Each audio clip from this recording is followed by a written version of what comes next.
وانا بقرا التعليقات وقفت عند تعليق واضح انه مكتوب من وجع حقيقي، بس للاسف الوجع مخليه يقول كلام غلط.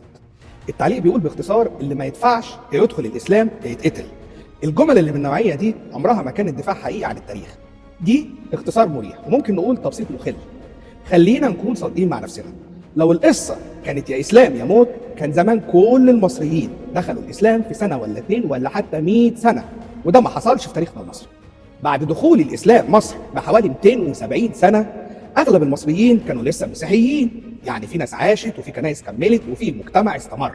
طب نكمل الصدمه، في مسلمين مصريين داست عليهم جزم اراضيش الخليفه برضه لما اعترضوا. سنه 872 ميلادي في الصعيد طلع مسلم مصري اسمه ابن الصوفي واعترض على استمرار الخراب، مش لانه ضد الدين لكن لانه شايف ظلم مالي، والرد كان قوه مش مناقشه.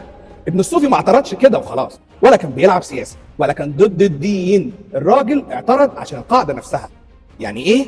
يعني هو مسلم بس الارض اللي ماسكها عليها خراب، والخراج مش بيقع ولا بيخف عشان انت اسلمت ولا خسرت فلوسك في البورصه ولا الدوده اكلت القطن والمحصول باظ.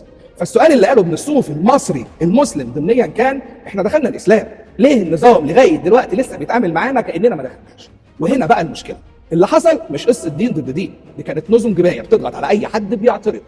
الحكايه الجاهزه بتاعت اما الاسلام او القتل بتظلم المسيحي وبتظلم المسلم وبتريح اللي مش عايز يفكر، لانها بتشيل من المشهد الحقيقي الفلوس والضرايب والسياسه والتعقيدات.